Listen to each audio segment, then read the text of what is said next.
Et bonjour à tous, avant que la vidéo commence, je tenais à vous informer que Dorian et Ludovic ont fait un top en parallèle du moment où je faisais la profile au WCQ Troll de jeu, qui a régné un peu plus de 250 joueurs. Ils ont fini deuxième et troisième.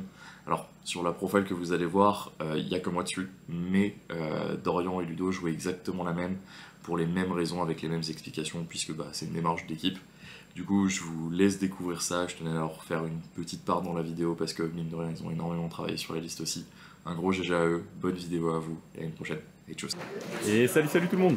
On se retrouve aujourd'hui donc au National de Belgique avec Mister Axel Papillon qui nous a fait un joli score.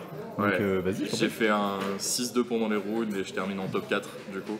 Exactement, donc 11ème des rounds Ouais. et ensuite top 4. Ouais, c'est ça, 11ème des rounds avec un bon goal average parce que je fais un X2. Je me fais croquer par la variance parce que j'ai des briques et c'est ce qui me coûte le top 4 d'ailleurs. Aïe aïe aïe aïe. Une belle brique, mais bon, on est content du terrible. parcours, on a été jusque là où on voulait et non, c'était très bien organisé, c'était cool, un peu serré dans la salle, mais honnêtement, C'était un beau tournoi. Ouais, c'était un Ouais, beau tournoi. C'était un beau tournoi. Et du coup, quel deck tu joues? Je jouais Kashtira parce que c'est le meilleur deck, objectivement. Étonnant. Non, c'était le meilleur deck. La liste, on l'avait poncé avec les gars de l'équipe, on avait vraiment bien travaillé dessus. J'étais plutôt serein dessus et j'avais plus des doutes sur le pilote que sur la decklist. Et au final, ça s'est plutôt bien passé. C'est un très bon pilote. Ok. Et ok, c'est cool. Et du coup aussi, est-ce que tu peux peut-être nous parler très rapidement de tes match-ups? Match-up, j'ai tapé tout, vraiment. J'ai tapé du Purely, du Samouraï, du Cash, du Sprite. J'ai tapé vraiment beaucoup de choses et ça s'est toujours bien passé. Donc non, on est content. Ça a toujours été bonne ambiance, vraiment cool. Ouais. De live des adversaires et tout, sympa. Ouais, c'est ça, les adversaires sympas, ça s'est toujours bien passé, toujours bonne poire, surtout l'adversaire du top 16. Alors lui, c'était un good guy, mec, incroyable.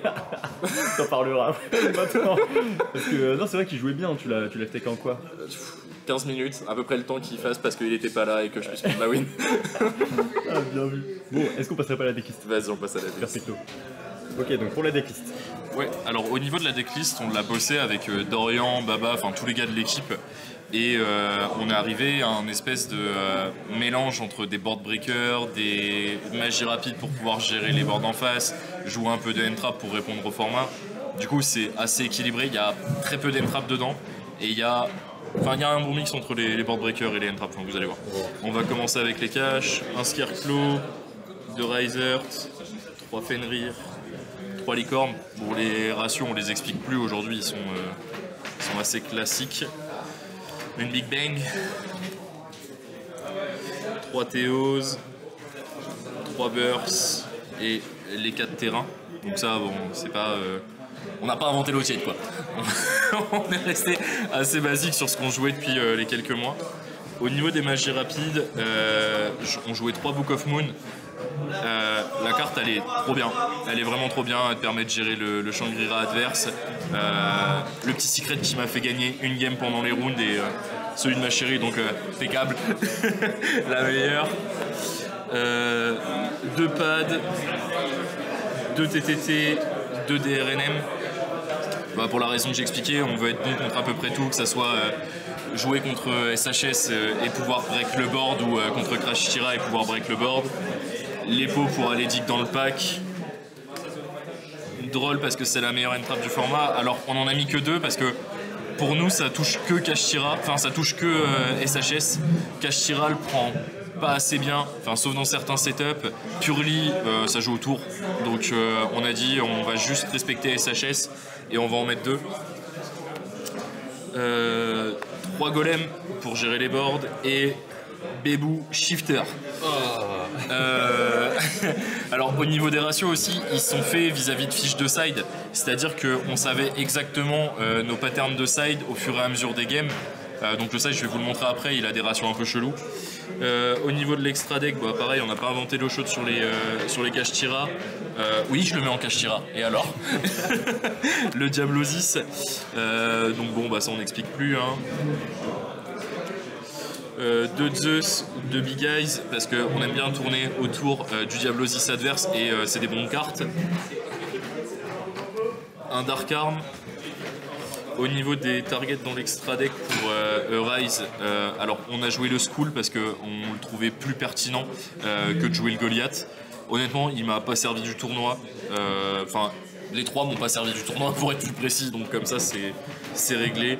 Et la donneur pour remettre le board à 0 quand on a besoin. Au niveau du side deck, donc comme je vous disais, on vient arrondir le ratio. Donc il y a un drawl pour pouvoir jouer à 3 contre SHS. On joue 2 crocs pour jouer contre Purely et contre Matmec. C'est important. Matmec, faut le respecter à minima. Profonded aussi potentiellement. Gang, trop forte. Elle m'a fait gagner trop de games. C'est une bonne carte. Faut respecter ça, purée. Donc les PTT, ça va être pour le miroir, puisqu'on vient les jouer avec des board breakers. Donc souvent, on va les rentrer en miroir. Le call by qui nous sert de 3ème croc. Donc je l'ai résolu contre un Matmec en dernière round et il avait oublié que c'était sur 2 tours. Du coup le Diameter qu'il a invoqué normalement après, il a pas pu. Donc ça c'est bon carte. La sphère et les 2 kaiju. Donc là c'est pour SHS, Cash et là c'est principalement pour Purely. Donc voilà, le deck a fait ce qu'il avait à faire, la liste elle était trop bien jouée, trop bien pilotée. L'event était trop bien, j'ai passé un trop bon moment. C'était trop cool, voilà. Trop bien. Hein. Ouais. Ok, merci beaucoup pour la deck profile. Axel, est-ce que tu as des petits shout-outs ou des trucs comme ça là? Ouais, merci à toute l'équipe avec qui on a trade, merci à la DAC qui sont partenaires de l'équipe et qui ont cru dans le projet. N'hésitez pas, si vous avez besoin de cartes à l'unité, allez les voir, il y aura les liens en description, donc n'hésitez pas à aller les checker, leur donner de la force aussi. Merci aux autres équipes avec qui on a train, je pense notamment à la Shift, avec qui on a fait des trains qui ont beaucoup servi, notamment parce qu'ils jouaient tous Purely et que voilà, ça a servi correctement aujourd'hui. Merci à toute l'équipe. Je vais pas dire les noms parce que vous reconnaîtrez tous. Merci à Barretta qui, bon pilier, qui a prêté un Book of Moon qui fait gagner. Non, vraiment merci à tous les judges, leurs gars. C'était vraiment trop bien. On prend le premier major en top là, c'est. Voilà, un major à 200, mais ça a le titre. Il y a l'espèce de beau trophée là quand même.